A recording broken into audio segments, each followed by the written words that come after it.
There are 4 rules laid out by my parents for me to follow at any festival. Let's take the case of Diwali. 1. Do not wear anything that's low or short. 2. Wear something decent. 3. Do not wear something volatile or expensive. 4. Do not wear something old when you get exhausted trying to fit in all these rules. By the time I find a clothing that fits all these categories, it's already by 7:30 and my plans of bursting by 5 are all in vain. I'm sure boys don't have to deal with this.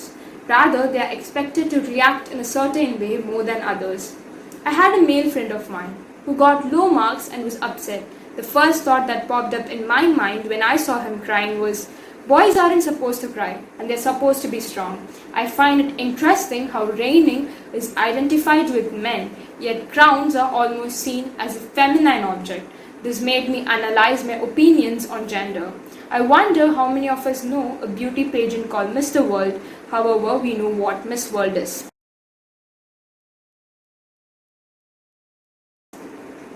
I came across an image. Let me tell you the names of some inventors. Josephine Cruikshank invented dishwasher for which there hasn't been another alternative yet. Marie Curie is the inventor of radium and polonium. Moreover, we are all inventors of our own opinions and ideas, but the proportion of women to the act of invention is low.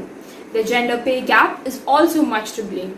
According to the latest World Economic Forum's Global Gender Gap Report 2018, India ranked 108 out of 149 countries on the Gender Gap Index. The global list was topped by Iceland for the 10th consecutive year, having closed more than 85.8% of its overall gender gap, and availing males paternity leaves. The reasons for the gender pay gap are a little more complicated and can be linked to reasons ranging from socio-economic to structural reasons. In many societies, girls are sometimes kept out of school or made to drop out of school early. Even if they are educated, many women are not allowed to work by their families. Let's take an example of 2 graduates, one a male and another a female. After a few months or years, both of them get married. The female graduate gives birth to a child and avails maternity leave, or quits working to take care of the child. In most cases, women are the ones that attend parent-teacher meetings and medical checkups of the children. The amount of work done by women during the initial phases of maternity become less in comparison to men. Hence, they are less likely to get promoted in the workspace. Women who do join the workforce often need to take extended leaves for maternal and childcare, and even the healthcare of other family members. All these factors lead up to women as a whole falling well behind men when it comes to the earnings over time. I firmly believe no man or woman is greater than each other, as the former First Lady of the United States of America says of a 1980s advice column about how to decorate your desk at work that still rings true today. Somebody wrote in and said, I've just gotten a promotion, so I have my own workspace for the first time. How should I decorate it?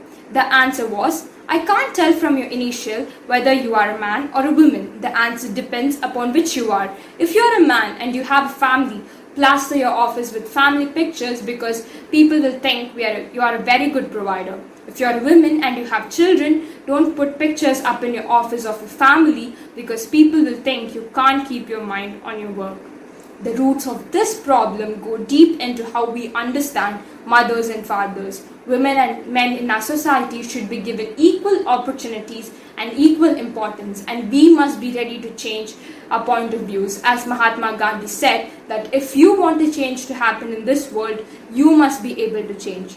This pay gap and discrimination will not end until we start believing in gender equality.